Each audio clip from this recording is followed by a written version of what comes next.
go on and There's no place to escape to. This is the last podcast. On the left. From your grave. That's when the cannibalism started. what was that? I've been pumping iron, man. Really? Yeah. What have you been doing?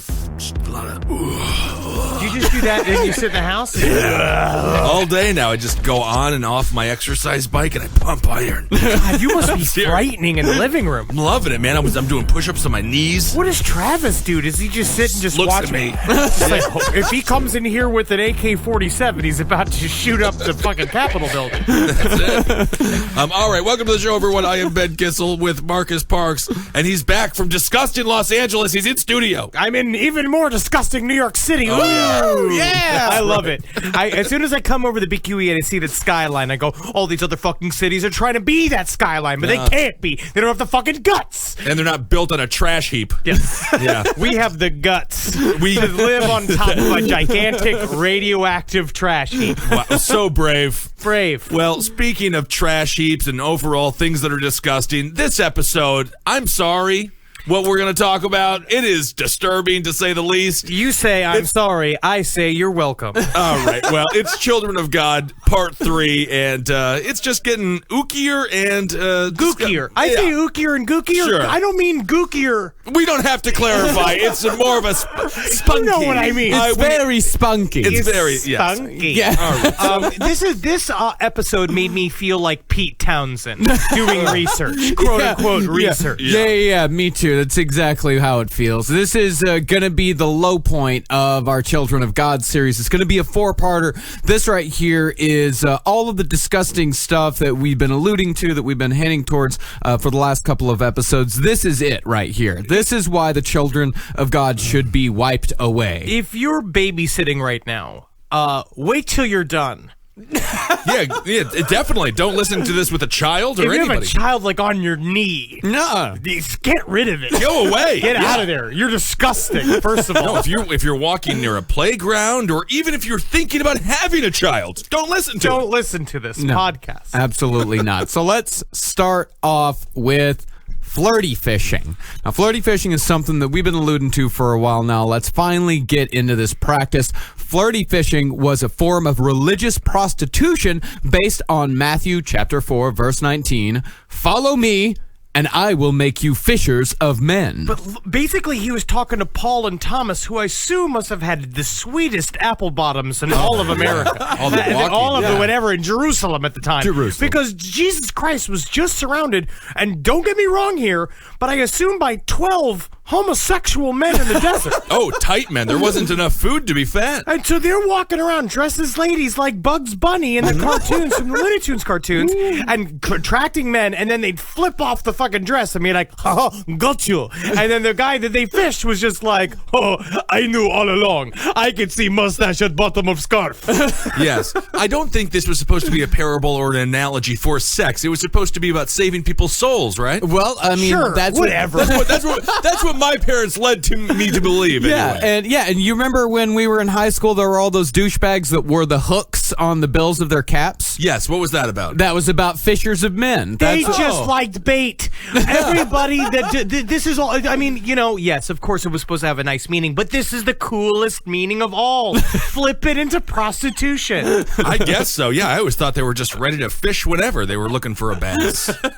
So starting with just women in the inner circle, Berg ordered members to go out, pick up guys wherever they could, seduce them, and then bring them back into the cult afterward. Now, David Berg at first justified flirty fishing by saying it was the only way left for the Children of God to recruit members, as they were being persecuted so widely for their practice of litnessing, which was just handing out pamphlets. I see. But that still happens nowadays with Greenpeace and people like working for LGBT sort of thing, and they're doing lovely work for very good societies, very good charities. They're annoying as shit. Yeah. Don't talk to me. Don't look at me. They harass you on the streets. Don't touch me.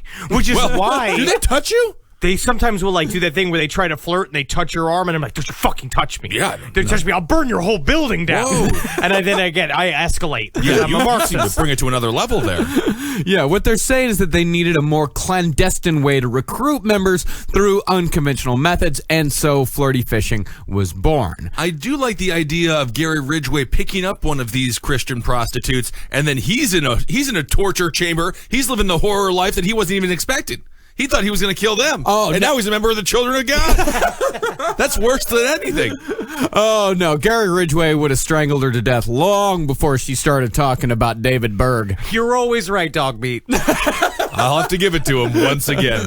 Now, about the FFers, as they were called, Berg said that they should not let self and pride enter in, and reminded them that according to 1 Corinthians chapter 6, verses 19 and 20, their body had already been bought by Jesus through the crucifixion, and this was their way of paying him back. This guy's playing fast and loose. And when it comes down to it, it's like he could have done whatever he wanted. Again, we're going to see that David Berg used the cult to sort of live out his own fantasies. And a part of his fantasies was being a gigantic pimp. Yeah. And that's exactly what this was. Is that, and these women, they call themselves like hookers for Jesus.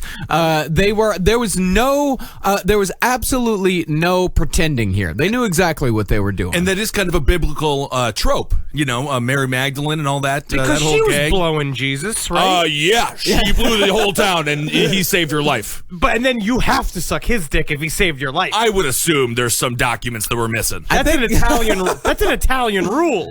I'm not going to disagree with you. Police officers in Rome get blown every day just by faking killing people. You know what I mean? corrupt They system. fake catastrophes. It's a bad system. No, Berg's ultimate justification, and the justification he would eventually use to excuse any and all horrific behavior the cult might engage in, was from Titus chapter 1, verse 15, which said, "To the pure, all things are pure." And it's just after you say it over and over again, after you just got done molesting your granddaughter, then you turn to the side and go, "To the pure, all things are pure." But I think you could even take it to a situation where you're chewing your gum. Oh, it accidentally falls out of your mouth. You got to pick it up. To the pure, all things are pure. And you pop in a piece of filthy Wrigley's. Technically, that's where the 5-second rule came from. I think that might be the case. But it's sad how the 5-second rule then somehow, in some twisted way, led to molesting your granddaughter. You know what? You are caught up on that, but at the same time, it happened, and I have to be. I have to allow that. You are a little jammed up on the whole molesting. It's really fucked up. It just seems to be the thing that you can't get out of your brain. I can't get it out of my brain. Now, this right here, this is a clip of Berg talking about flirty fishing. My sexy little fishes are doing the job. They tease them, flirt with them, then screw them until they drop. That's the way to bring them to the Lord. Forget all that old-fashioned gospel preaching. We're 6 times more effective than Billy Graham. Praise the Lord. Hallelujah.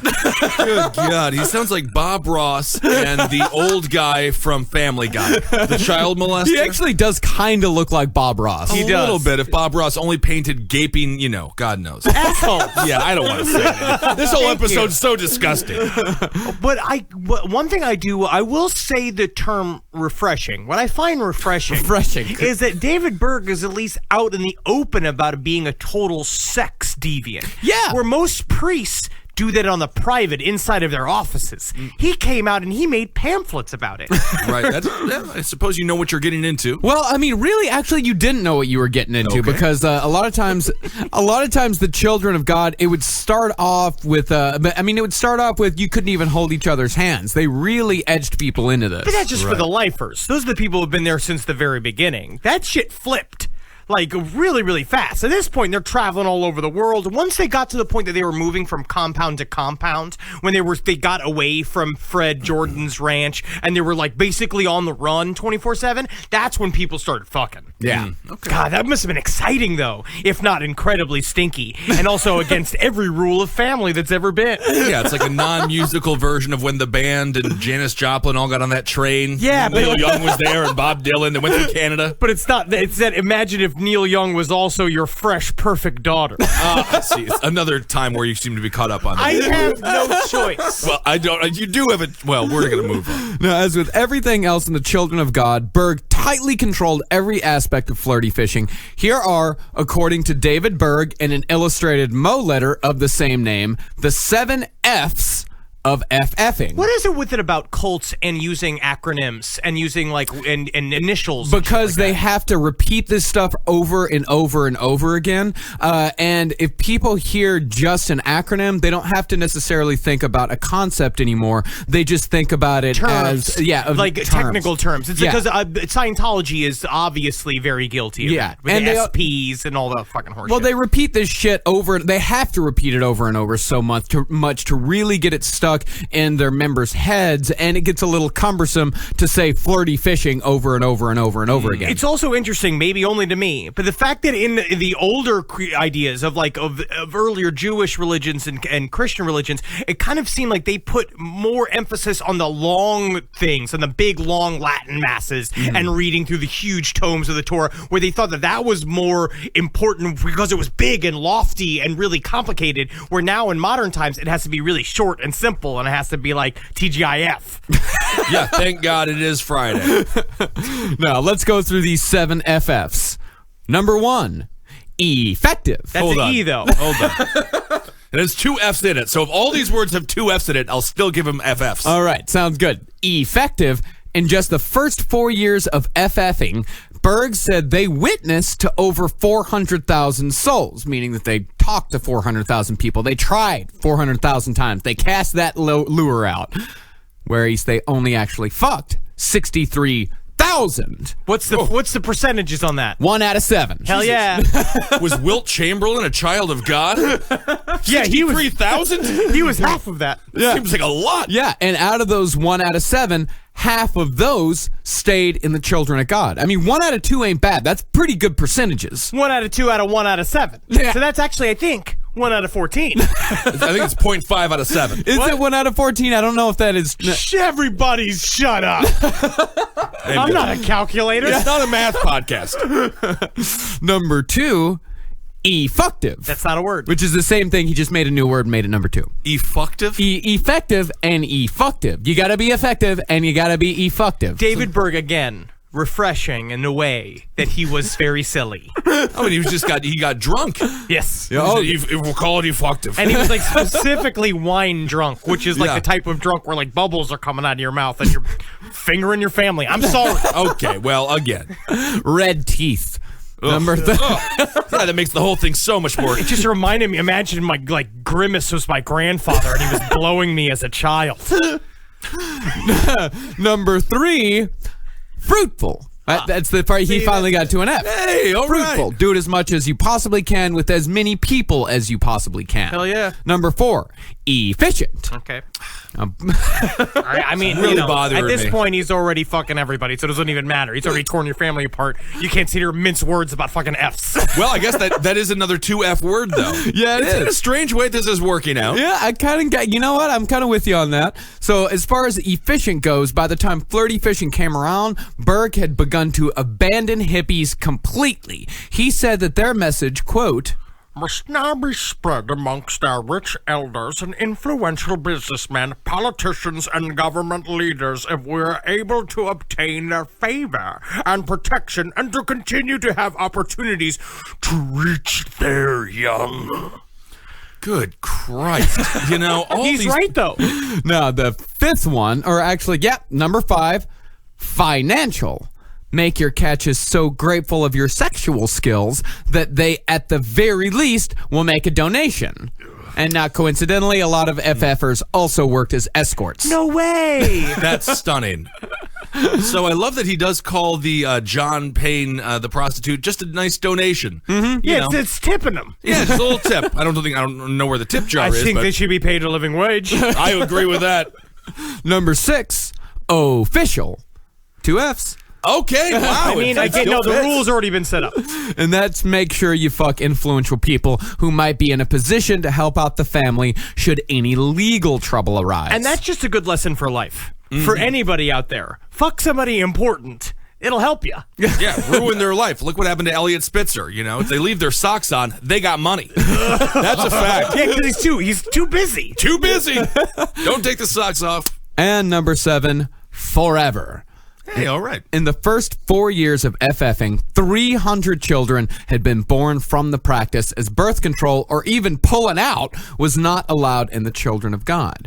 And these kids were known as Jesus babies, the most famous of which we'll get to know later on. And again, this is a really surefire. This is a perfect way to add numbers to your cult. Yeah. It isn't the perfect way to add numbers to your cult. Yes, How about it having is. a message that doesn't involve prostitution? Because then it and wouldn't then be you a just cult. slowly have it. Because eventually it wouldn't be a cult. It would become like a business. It would become something good. In order for it to stay, if you want to like not fucking sell out and stay a cult, you get your followers to have unprotected sex with various rich men, get their cash, have babies into the cult. Now you get numbers. I guess so, but what guy doesn't wear a condom when having sex with a prostitute? That's going to be a massive red flag. Influential businessmen. And Europeans. They don't wear condoms? Nah. Well, That's they're a big jump. uncircumcised, so That's a big jump. I think we're going to get letters on that, but I don't know. concur. I do imagine that most Europeans, they just shoot it wherever it comes out. It seems to be confusing for the John. And this is also the 70s as well. Oh, no rules. Yeah. No, this is the 70s. No rules, just right. So, Karen Zerby, Berg's wife, a.k.a. the New Wine. And nothing's better than a fresh, brand new wine. She was the very first flirty fisher. Now, while her and Berg were living in England in the early 70s, they came upon the idea that the most effective way to get people to listen to their message was to just fuck them first. You know, the first one is that he said, "Hey, Karen, can you go out and blow that guy over there? I want a Snickers." I mean, it's not wrong. I understand what they really just went for the most simple plan possible. They really did, yeah. And so Zerby took ballroom dancing lessons and hit the London nightclub scene. Her first successful fishing expedition brought home an Englishman who was dubbed King Arthur by David Berg in a series of 23 Mo letters called King Arthur's Knights, the Nightcrawlers. I just feel like he might have liked him more than she did. He does talk about sexy men quite a bit. He does. He says these. I actually don't think he did a lot of homosexual activity. I don't know. I think maybe he dabbled. It was definitely in there. I think he tried it out and just didn't like it. I think he liked watching his quote-unquote wives have sex with other men. Yeah. I think there was something about that he really liked, because he obviously is getting off sexually about them going out and having sex with these men. He just likes people to be happy around him. I guess. I don't know. Is he saying he's like a good party host? Like he's I Jimmy don't Fallon? know. I mean, I think they're having fun sex around him, and he's just kind of eating cheese. I think there's a lot of quiet crying happening. I don't know. In the series King Arthur's Knights, the Nightcrawlers, written about 2 years after the expedition itself, Berg said that since being brought into the cult, King Arthur had become a central member in his inner circle, and that this was proof to Berg that the method worked, and so it was expanded to all members. The first place that flirty fishing was widely practiced was in Tenerife in Spain under Berg's personal direction. Now, this was actually, Tenerife is actually an island off of the Spanish coast. I looked it up on a map. Very good. They say that it's a very interesting, in the book what we've been reading for we're getting a lot of research from, Jesus Freaks, they say that it's very interesting that he really solidified the flirty fishing concept while at a bar, hammered. He was at a island bar drinking fruity margaritas with his 5 wives around him, literally going like, "You know what would be kind of fucking awesome if y'all started fucking them for money, and I got the money." If you like pina coladas. It's literally that song, but mixed with a cult.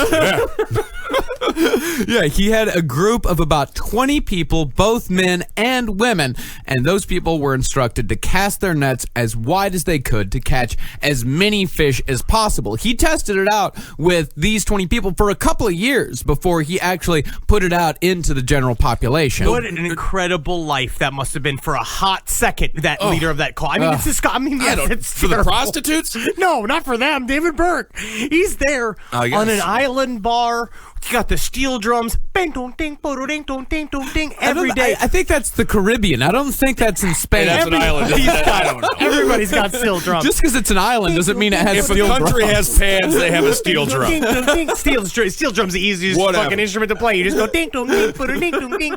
He's there for 4 years. The party's never got to stop. He just switches out the wives. He's just sitting there just eating nothing but coconut shrimp. Ooh, I love coconut shrimp. Ooh, I'm going to Applebee's today. Can you I've imagine- decided. There's nothing better in the world than a Lido deck on a cruise. Can you imagine your whole life being a Lido deck? There's What a nothing Lido deck depressing is. Yeah, what is a about that. Lido deck? Lido deck. You're a white trash person from Florida. What's a Lido deck? Yeah. Lido deck is where Please. a lot of times they'll have a hamburger bar or a sundae bar next to the Lido deck. The Lido deck is not the general population like sunning deck where you go down. The Lido deck is normally an elevated thing where the people that don't want to take their clothes off in front of everyone sit on lawn chairs. So it's but you the can lar- eat. they're That's where you larger keep the people. food though, but it's fun. That's it. So it's It's the fat cruise area. Oh, Mr. and Mrs. Dabrowski, right this way. So you got extra Coke everywhere? Thank God. Oh, God. Oh, 47 ounces of Coke. You got to take this 47-ounce glass from my dead hands. You should just enjoy the hamburger buffet. Okay, just enjoy it. Every 2 hours, they re-up it. Really? There's a tone. There's like a ding-dong. Oh, it my plays God. every 2 hours when they re-up the Like buffet. drooling fat dogs. Yes. But that's the dream life. David Berg's living the dream. I have a question when it comes to the male prostitutes. If the whole point is to get impregnated, the theory then would be the guys are trying to impregnate women and then they have to convince them to have the kid in the cult? The point isn't to get impregnated. Getting impregnated is a wonderful side. It's a happy accident. It's a happy side effect. The whole point is to bring new people into the cult. That's what my And parents said I was. a happy accident? Yeah. Oof. Boy, that's just a way of saying they don't want you. But at least they're flipping it and saying happy accident. Happy accident. Well, really, the men, what their job was, I'm pretty sure, because I was really thinking about it and trying to figure out why they were bringing in the men, and that really comes in with the catacombers. And the catacombers were members of the cult who were not allowed to say that they were members of the cult. It was named after the old Christians who had to hide in the catacombs to meet and worship and all that. But the reason why they were catacombers and why they couldn't tell anybody about being in the cult was because they were all underage. And I'm pretty sure that the men flirty fishers were there to lure in underage girls. Yeah. Oh, right. Yeah. You just got to when- pat it. Really, over the years, they'd catch Arab oil millionaires, international financiers, military officers, among many other regular people, most of whom, at the very least, contributed financially to the children of God. And some flirty fishers dispensed with any pretense that they were actually prostitutes. Like I said, they called themselves hookers for Jesus. I do want to get a baseball jacket that says hooker for Jesus. That is kind of fun. That is fun. Yeah, and they participated in what they called ESing, or escort servicing. Again, a perfect example of taking the escort out of it. Yeah. Like basically you take the word out of it, so you take the power away from the idea that you're actually having sex for money. Yeah, exactly. But because Berg had banned all contraceptives, the children of God became a breeding ground for VD.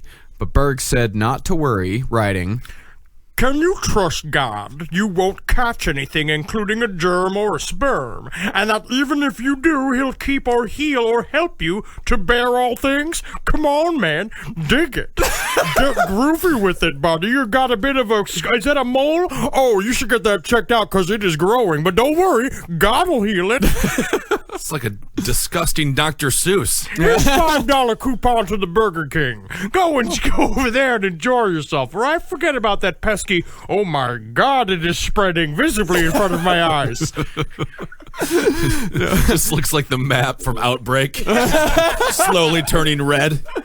Further demonstrating his control, Berg made each colony fill out heavily detailed monthly FF report forms that would be mailed to the Children of God's Italy office. These things were extremely detailed. They had to say exactly how many times they'd done it that month. They'd have to say if they'd done it with a live-in, which is somebody who was brought into the cult, a friend of the cult who was someone who was a part of it but didn't live with them, or catacombers who were, as I said earlier, underage kids. They even had like an FFer of the month. They have monthly rankings. You gotta have it. People need prizes. People need trophies. I mean, I guess so. They had the top every month. You had to list your top 3. Who were your top 3 FFers? And he had a whole Mo letter that was all about what the rules of these report forms were. I read a lot of Mo letters over the last few weeks. These things are almost incomprehensible. They're rambling, and above all, they are fucking disgusting. They're very, very disgusting. And there's over 4,000 of them. So there's a lot to read if you're interested. I mean, I only read a few dozen, but Jesus Christ. Go to xfamily.org. That has all of them. And everything, the ones that they could find that are archived there, and there's a lot of Children of God music, and then all of the story of Davidito, which we'll get into. Or don't go to that website. Don't. Just what's on ESPN. It's fascinating. It's all run by former cult members who have gotten out. And what I think is so interesting, the Oakland Raiders are doing great this year. Are they now? Isn't that exciting? Are they as rough and tumble as they've always they're been? Rough. That is close to the interesting. Chiefs, though. Yeah. Anyway, what are we talking about? Don't change the fucking subject. We can't change the subject. Oh, I see. We did a lot of work on hours of work. I read an surprisingly entire book good, though. Yeah, but David Carr, great season. Wow, what a guy. Wow. Everybody gather around. Listen. This is Mary. Yes, Flirty Fleischer of the month. March. Everyone give a round of applause. Isn't it absolutely the coolest, most grooviest thing on the face of the planet? Her vagina ate her own legs. And what I heard, tell me, Mary, if it is true or not, you did 12 men at once? Yes, it was the Oakland Raiders. Wow, isn't that exciting? Comes back around. Maybe that's why they're doing so well. No, as flirty fishing was being introduced, the concept of sexual sharing was also being integrated into the Children of God's belief system. This meant that any and all Children of God members were not only permitted, not only encouraged, but were required to have sex with each other, including their own family members and including children. The worst part is the required part. Yeah, the other parts are like free will. You can do as you might disgusting. want to. The required part makes it illegal, I think. Yes. The whole part is it's illegal to have sex with your mother. It's illegal to have sex with children. Well, if that is wrong, if having sex with mommy is wrong, I want to be wrong. That's how jazz music started. What? Yeah. How did jazz? What? We're gonna have to get into now.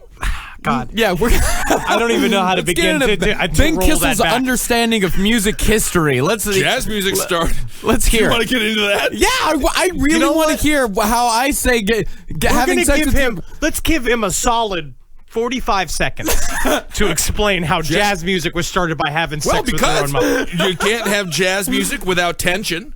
And then what's more tense than wanting to have sex with your mom? And then if you think about the horns and how fun that is for people to play, and every mother applauds a son who can play an instrument. 25 seconds. You have 15 seconds left. Well, I don't like to get into it, but we don't know the origins of jazz, and I think it's important to remember that there's a whole series of possibilities out there. I wish this was a live news recording, like if this was Red Eye, and then it cut to the studio audience, and you hear like the gum wrappers in their pockets move. It's so quiet. How did jazz come about? You tell me, because Ken Burns did like an 8-part series on it. I'll tell you how it started. I'm sure he covered it then. I'm sure Ken Burns did a chapter on the love between that. It started just like this. First caveman to do that. All right. Okay. Well, let's get into one of the most infamous Mo letters. It's called "The Devil Hates Sex, but God Loves It." And this is David Berg justifying everything. There's nothing in the world at all wrong with sex as long as it's practiced in love. Whatever it is, or whoever it's with, no matter who or what age or what relative or what matter. I'm talking about natural, normal, godly love as manifested in sex. As far as I'm concerned, for whomever. There are no relationship restrictions or age limitations in his law of love. But system laws make it all against the law. And if I tell you what I think, I'd probably break the law publishing it. Woo! Wow! The system really stinks. I mean, the Bible is full of pedophilia. Yeah, I mean, it's full of pedophilia. You can see the expansion of the thought. Yeah, I mean, there's a ton of incest in the Bible. Specifically. Yeah, there is. Yeah, it's like, what was it? Lot's daughters, after they left Sodom and Gomorrah, they got him wasted 2 nights in a row so they could fuck him so he could have an heir. Rock and roll. Oh, my God. Man, I guess, wow. I wonder if Lot took a pretzel to his wife because she was all salt. You dip that there. And that could be where the first deli cart came from. So cute. It was just Lot's wife. And that's how it becomes cute. Then the Bible's cute. I love it. But I do think he's, you can see where he's coming from. Yeah, if you look at the Bible from as a literal text, it's disgusted. He can justify all of this shit. He can cherry pick the Bible to make it say whatever he wants. And by this point, everybody's given up their lives to him. So Right. you kind of just rolling with it. But then you're also going to find out that many sects of the children of God did not fuck their families. Yeah. Many of the facts, they read that and they're like, okay, and they would kind of roll with it. There were not many like free love versions of the cult. You're literally just talking about the 20 people directly around David Berg were the ones really living in that family sharing bullshit. Today's sponsor probably shouldn't be, but still is AdamandEve.com. Go to AdamandEve.com, and for a limited time only, you'll get 50% off just about any item. When you select your one item at 50% off, you'll also receive 3 free adult DVDs, plus a free mystery gift. And to top it all off, they'll even throw in free shipping on your entire order. AdamandEve.com. Use the code LEFT at checkout. That's LEFT at AdamandEve.com. Use the code LEFT at AdamandEve.com. Now, David Berg, not content to just abuse those around him, also started forcing women, teens, and young children to send him videos of themselves dancing nude in a series he called Glorify God in the Dance. Here's his son talking about it. Now, Dad personally was a sexy guy, and he would, he would hug the girls and kiss them, and he would have sex with them. It wasn't just sex for sex. It was love. What he did in love, and the girls wanted to be with him. And the dad said, well, look, why don't you try to do some erotic sort of dances? Well, let's try that out and see what it's like. And so they did some. And it was sweet. I mean, they did them for Dad. And, like, he sort of coached them how to do it. He said, well, have the sarong on you, and then towards the end, you can let it down and raise your hands up and praise to God. And he wrote some letters like Glorify God in the Dance. It was very, very explicit. He wanted 3 songs, one slow, get faster, then fade out. He didn't want you to be totally naked. He wanted you to have, use some. He was more into the Grecian thing that make it beautiful. But he made it very instructions from A to Z how to do it. Oh, so he was kind of like Ed Sullivan. Yeah, A to Z. That was the show you were on. Yeah, it's Thursdays NBC. It's never coming back. Because you should have seen, man, that the first version of the F is for flirty fishing. Oh episode. Yeah, you never got there. Rough. Yes, he had the teeth of a used cigarette filter. I mean, how do people think he's sexy? I don't understand any of this. You know what's really interesting? So they say the word sexy instead of like horny, because they're saying instead of saying that, and there's something about about dictatorships and cult leaders and what they do about you change the meanings of words, right? Yeah. Using the word sexy and changing it for meaning horny, right? Like saying like my boy is a sexy 5-year-old boy. Please do not isolate that. No, it's gonna be. And I know, I have no choice. It's already over. But the idea is instead of saying it's sexy to be horny now, right? Instead of saying him being not that he's just sexually aggressive, it's that he's sexy because he's sexually aggressive. Yeah. David Berg is a sexy dad. What he meant to say is my dad is a horny guy instead of my dad is a sexy guy. Absolutely disgusting. Absolutely disgusting. But the idea is that you equate it to then whenever he's horny, it means he's sexy. Now he's sexy. It's Ed Larson from Round Table of Gentlemen used to operate back in the day when he was single. I don't understand. I don't think Ed wants to be equated with that. Good God. Well, as far as, you say, he had the teeth of a used cigarette. I mean, this is an excerpt from that same video. And this is a really good example of how brainwashed these women actually were. This is a woman in that video talking directly to David Berg. And on the first take, I was masturbating to you, and when I came, I broke out in strong tongues. I couldn't control it. And the last few words were, Father, I love you. God. Fill me with your seed, Jesus. I mean, can you imagine just walking into this cult for the first day and you're like, that's who you think is hot? Then I you're mean, like, what do you... I'm a 10 here.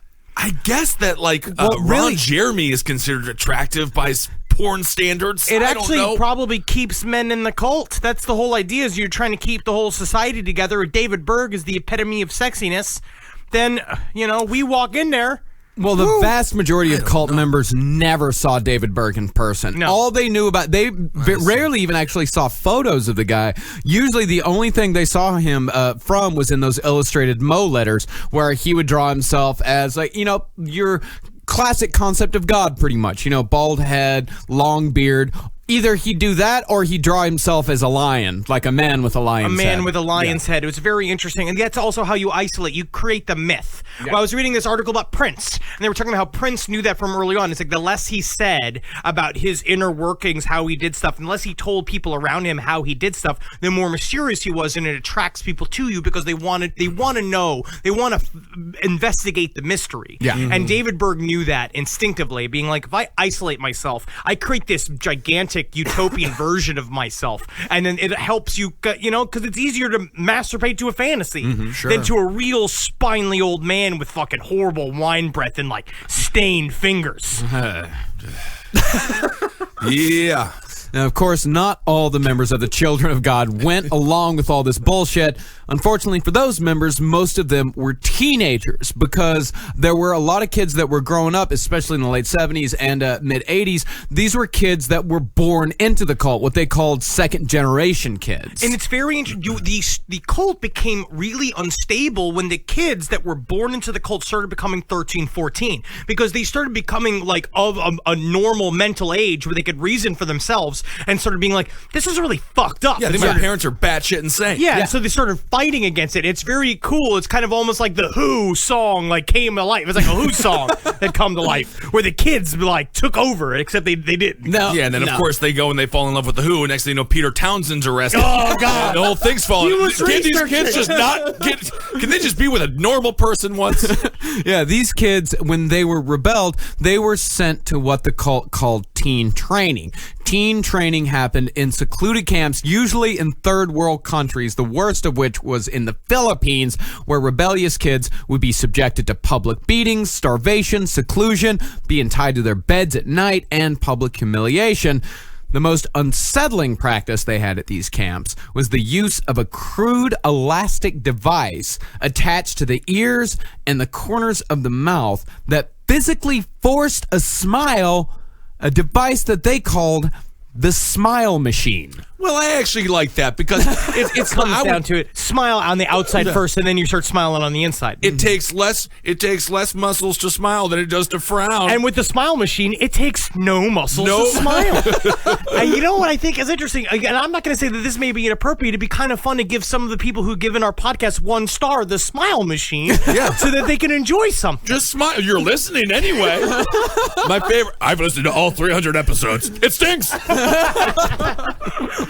So by 1978, there were plenty of people who were understandably not on board with the whole prostitution, incest, pedophilia, abusive road the cult was walking down. You mean nerds. Wow, I can't believe they weren't on board.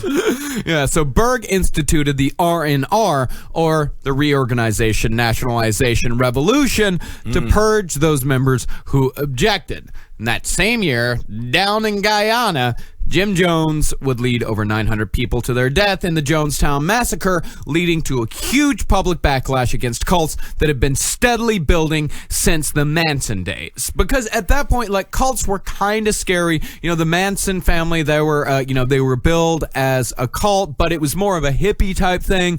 And the Jonestown Massacre, that was when people really started to realize that this whole cult thing, regular people could be taken in with it. You know, it was, your sister, your brother, even your mother or father could be taken in by these cults. So there was a huge national backlash. Of course, doomsday cults are going to end in a doomsday. Yeah. That's the whole point. They have an ending built in. Right. Yeah. I mean, really, the Children of God are kind of, they're more of a reformed doomsday cult. Well, yeah, because he stopped doing the doomsday thing as soon as he realized, oh, I could just fuck everybody.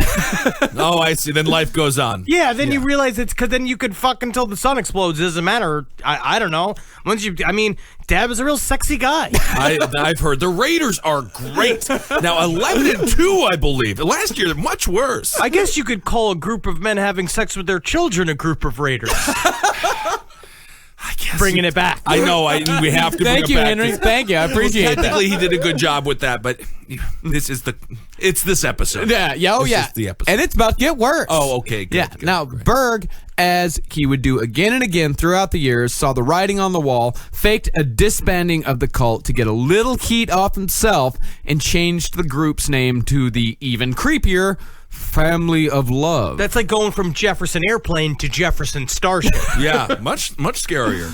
But by 1978, the Messiah of the Children of God had already been born, a little guy named Ricky Rodriguez, a.k.a. Davidito. Poor Davidito. Yeah. So this is where it gets rough. Well, it continues to be rough. It's going from sandpaper to Stegosaurus's back. Oh, I love the Thagomizer. Yes. So in 1974, when Berg and Zerby were still experimenting with flirty fishing, Zerby reportedly had sex 137 times with 18 workers at the Bel Air Hotel where the group stayed. About this, Berg said, Those sexy men are crazy about Maria, especially the smaller ones. And the janitors, they are the sexiest of all. So sexy, you could call them criminals. I think I might call them criminals. That's a physical feat. She's a real athlete. 137 times. You know what? Actually, in my head, the first thing I thought of was, how happy were those hotel workers? They were extremely happy. It was just one woman. Yeah. And it's just 18 guys. Yeah. So you're looking around. You're looking at, what is that, 38 balls? That is 38. I'd say somewhere, but to be honest, probably 37. Right? Maybe 36. Yeah, you got to imagine one's losing. One's a Hitler in there. Yeah. And those guys, that travels, I imagine, through a hotel's like gossip chain. Quick. Yeah, but what do you... Hey, come quick. There's one downstairs. She's taking all of us. That's hotel workers. Right? Yeah, I don't know. I don't know.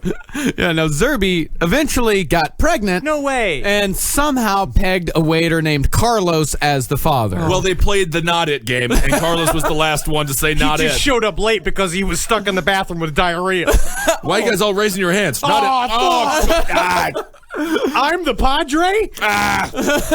Now, the book of Revelation says that at the end times, 2 of God's prophets would emerge to battle and eventually defeat the Antichrist. And according to Berg's interpretation, one of those would be his wife Karen, while the other would be not Berg, but little Ricky. Oh, that's nice. He gets a promotion. It's kind of fun.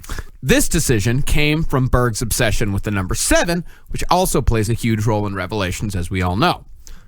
First 7 in Ricky connection was at the time of Ricky's birth, Berg weighed 77 kilos. That's 77 bags of cocaine. I know, I was just thinking about that. That's a lot of coke.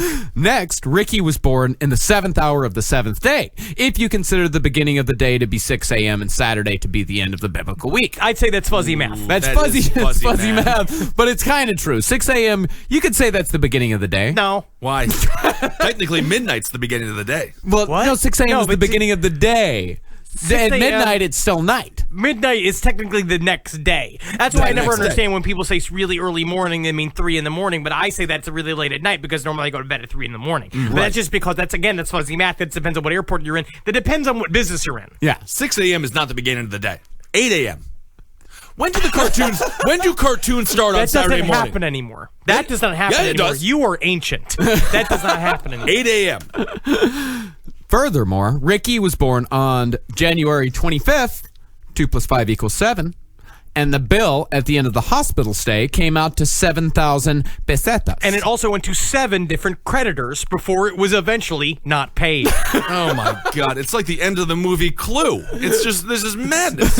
It's fuzzy math. It's fuzzy. It's very fuzzy math. Now, even though Ricky was not Berg's biological son, he got around this by saying that David was Ricky's spiritual father and not just his, quote, flesh daddy, as he referred to Carlos. That's as. me now. That's my new name. You want to be Flesh Daddy? Yeah, absolutely.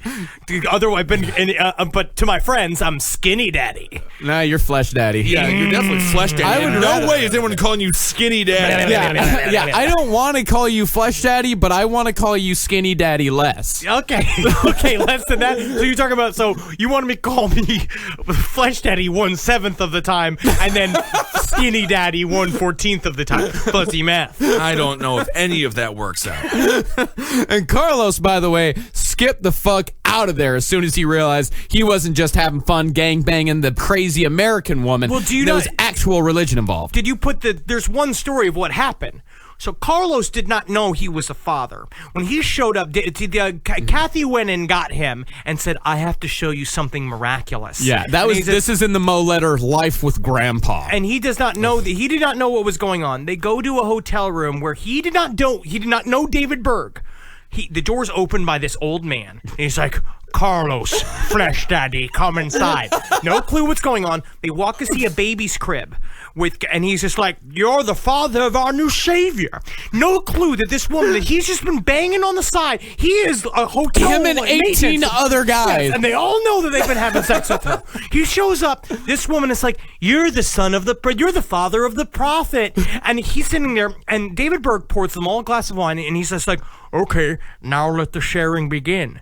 He tried to get Carlos to molest his own son and have sex with with his wife in front of him in the room. And Carlos waited till he finished the glass of wine, and this is true, and then got the fuck out of there. He stood up and said, "No vengas a mí con eso."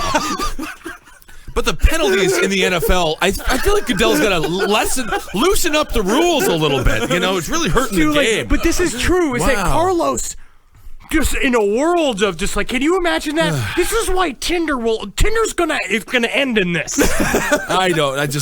You're the father of the prophet. The fucking 4 words you don't want to hear at the end of a date. Definitely not. And that is true. Yeah, that's true. Yeah. That's a story that he told in the Illustrated Mo letter, Life with Grandpa, because this whole Illustrated Mo letter, it was Berg talking to little Ricky, who was asking about Daddy, why am I brown?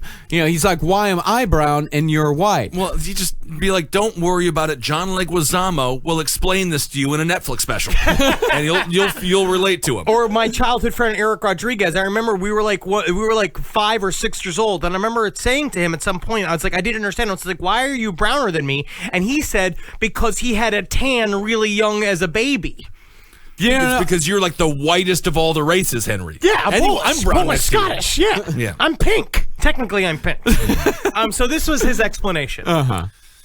God just used Carlos only to fuck Mama so that I could have you. He was just like an instrument or tool that Jesus used to help create you for his kingdom.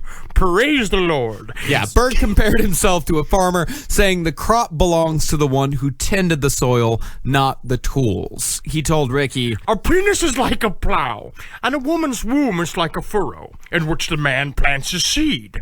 I am like the farmer, and you are like my little crop. You know, this is just, it's fun. It's a good dinner. It's a fun family dinner. But I gotta go chew gum. Dickie, my son, what am I doing right now? You are holding your cock. Yes. And while all of that does sound extremely fucked up, extremely inappropriate. Yes, it does. It wouldn't even come close to what would be written in the book that would obsessively document every detail of Ricky's first few years on this earth, clocking in at 762 pages. The story of David Ito is perhaps one of the most disturbing cult artifacts that still exist to this day. I think a good way, if you really want to ruin Christmas Christmas this year, like let's say you're having problems with family and you really want to ruin it, print out a gigantic PDF copy of the story of David Ito and just start reading it on Christmas Eve. Yeah.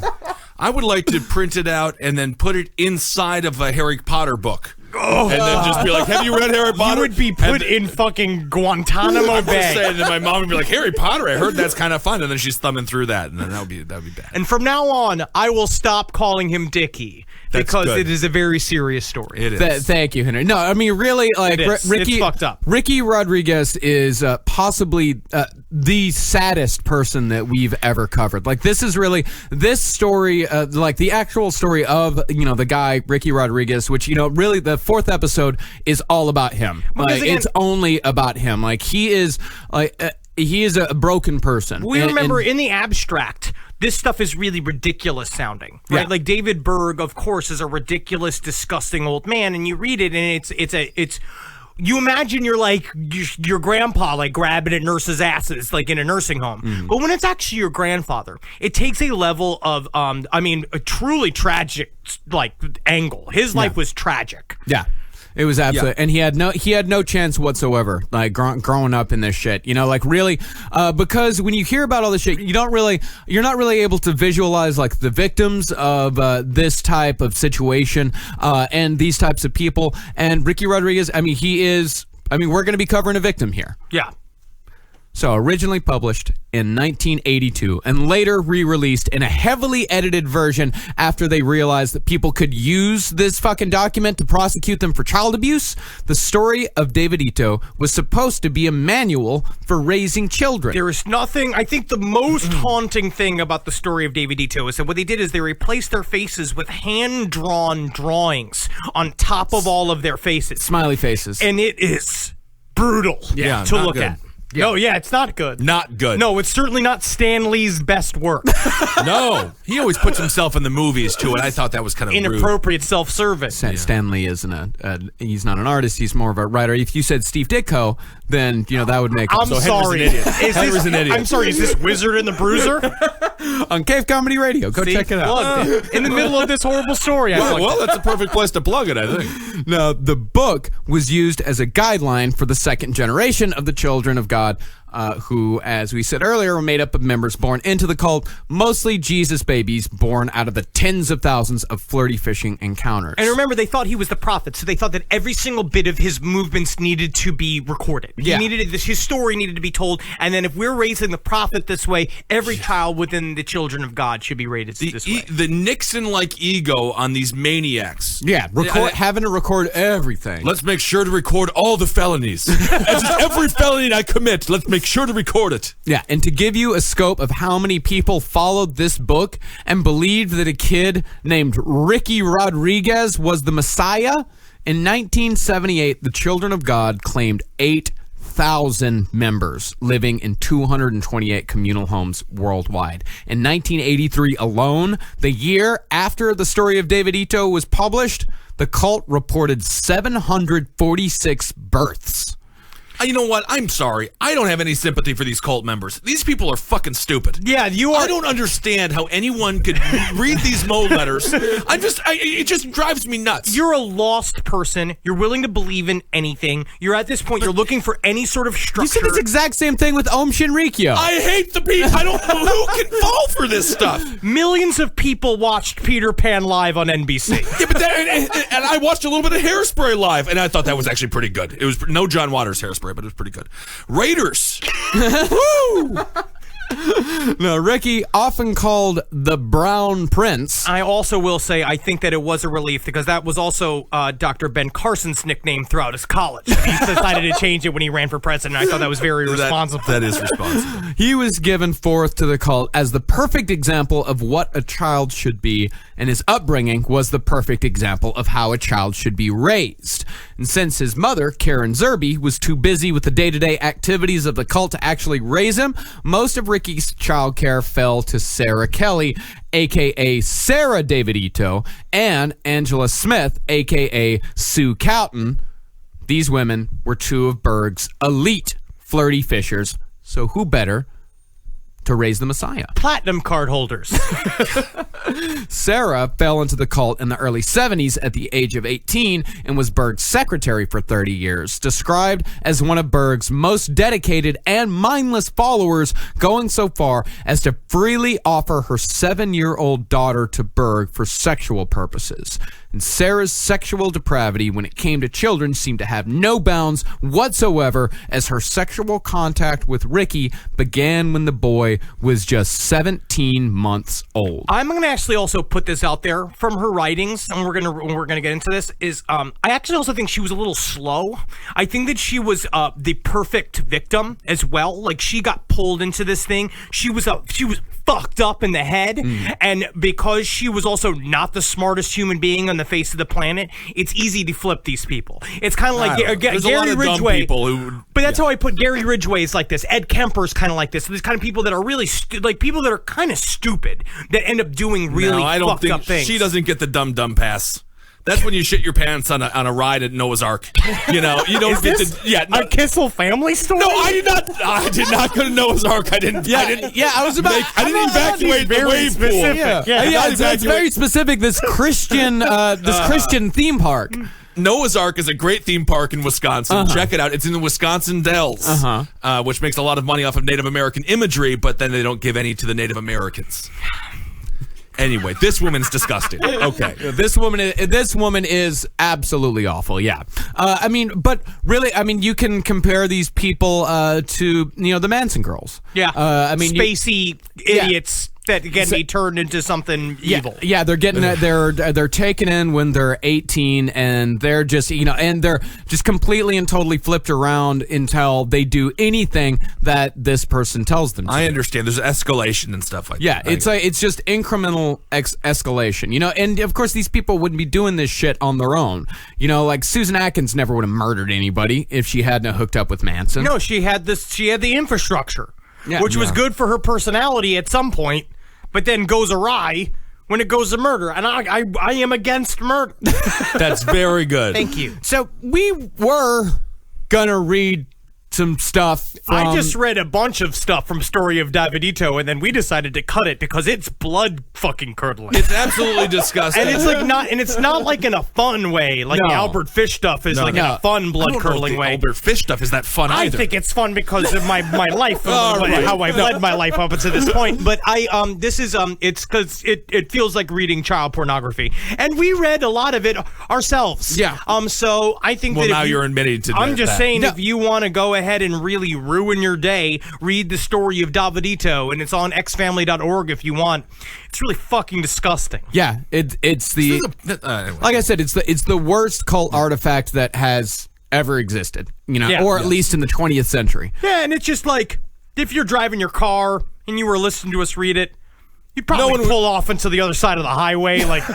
No one would be happy. It's absolutely atrocious what they did to these children. As someone who had a lot of abused kids come into my home with foster care growing up, there is no crime worse than what they did to that kid. Yeah. And everyone in this cult should, forever pay a punishment for it. Again, it's also the concept of normalizing it. The way they wrote about the abuse and the way Sarah, his nursemaid, wrote about the abuse is so innocent. Like, it's so like, oh, this is matter of fact. Everybody kisses their fucking kid on the penis. Like, everybody does this shit. It's like, no, they don't. It was extremely innocent how they wrote it. That's how Don Lattin put it in his book, Jesus Freaks. It was so innocent. These people were full of belief that they were doing nothing wrong at all. Like, one page would describe like toddlers humping each other and use it as an excuse, like using it as an example of how awesome they were doing raising the kids. And the next would go into a discussion about how Ricky's stamp collection is a, quote, tremendous teaching aid in geography. And it's not. It's boring.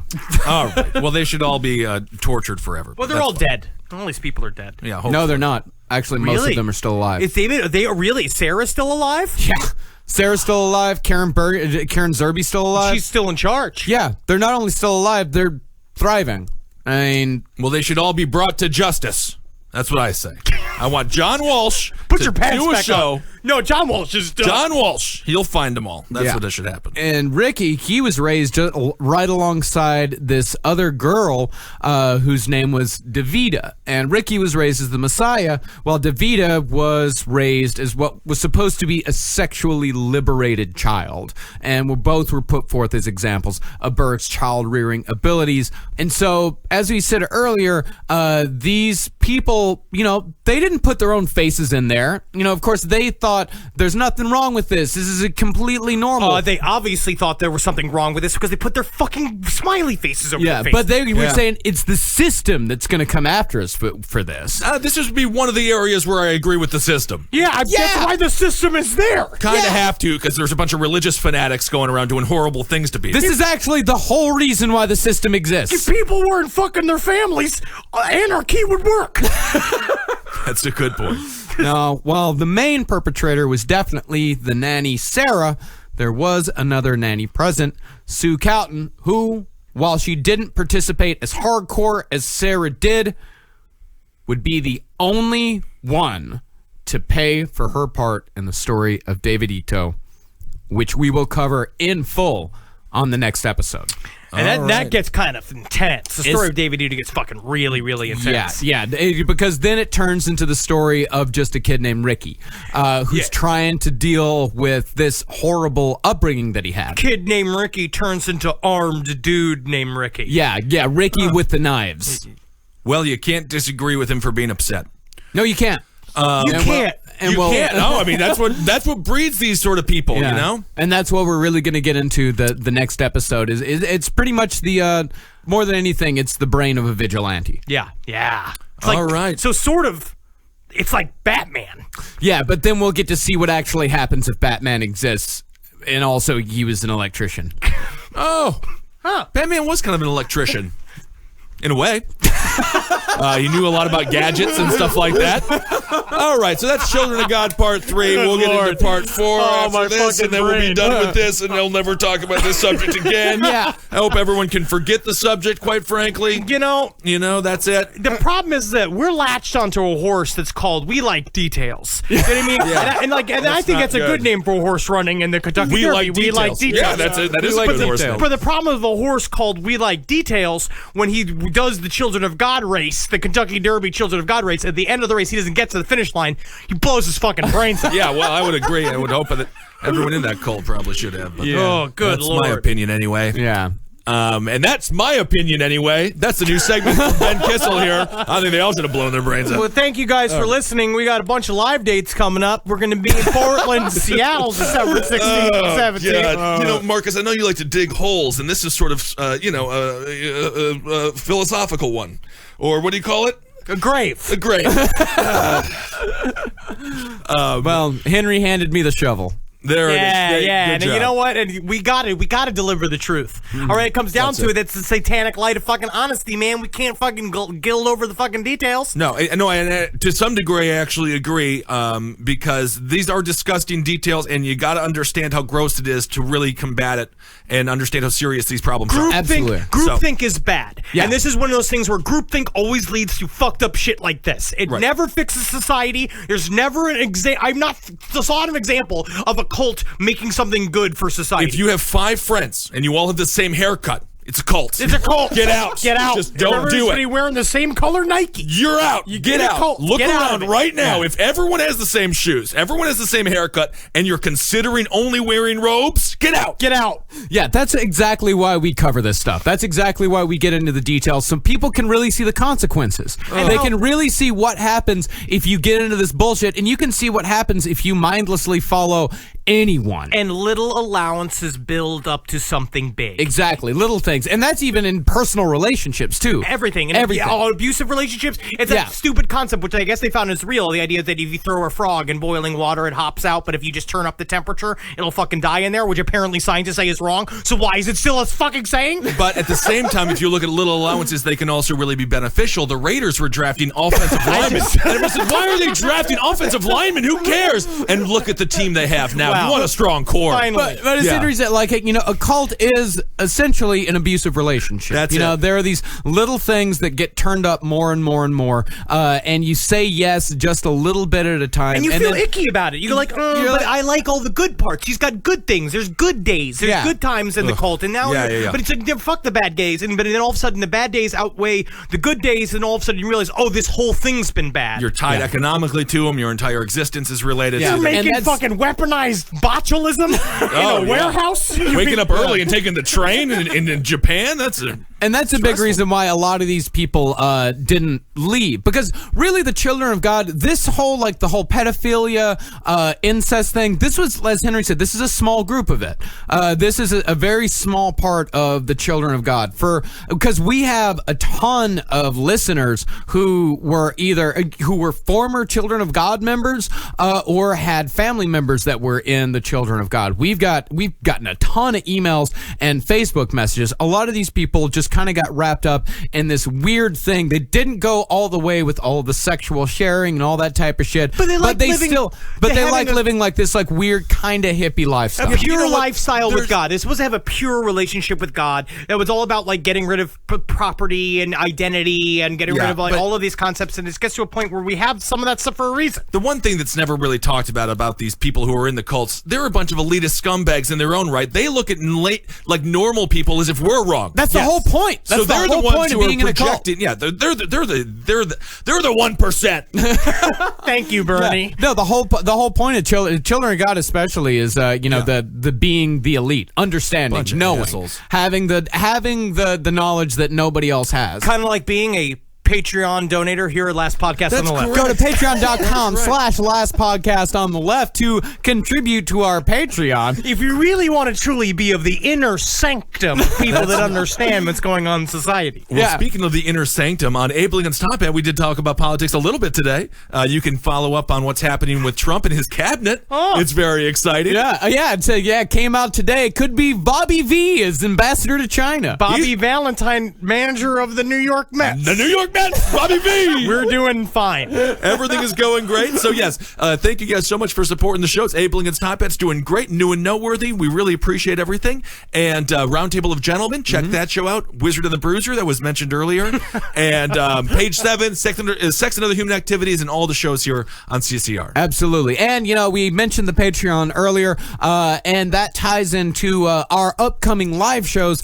If you are a Patreon subscriber, even if you give just $1 a month, you get access to pre-sales for our live shows. At least one day, sometimes more. We send you a message that tells you when the pre-sales are up, and all you have to do is give $1 or more per month. And if all of you guys gave $1, Jesus Christ, that would be completely life-changing for us. The Patreon has already been hugely life-changing. Thank everybody so much for giving to our Patreon. Go to cavecomedyradio.com/live to see all of our upcoming live dates. We've still got a couple of tickets left for our early show in Portland, but those are definitely going to sell out. We're definitely going to sell out Chicago. We already almost sold out with just our pre-shows. We just put on sale San Francisco for March 25th, and we just put on sale Kansas City, Missouri for January 28th. All of those dates and tickets are available at cavecomedyradio.com/live. Can't wait to get that fresh crystal meth in sweet, sweet Missouri. I was thinking about the chili. That's Cleveland. Kansas City is quite known for their chili. Yeah. Really? No, with Cleveland, you're just thinking of chili and spaghetti. Yeah. It's kind of a strange way they do it over there. I thought that was Cincinnati. That's Cincinnati. Cincinnati. It's right. It's cinnamon chocolate chili. Cleveland, I don't know. I think they have maybe a gut buster or that's something. Fat burger. That's where Drew Carey was garbage. from. I think Cleveland has garbage plate. I think garbage plate. Right. That's true. I don't know. I'm just going to pretend we successfully finished this episode. Gotta do that. Hail yourselves, everyone. Hail Satan. Hail Gain. Hail me and give me your money. All right. Well, now you're soliciting money. Magustalations. For more shows like the one you just listened to, go to cavecomedyradio.com.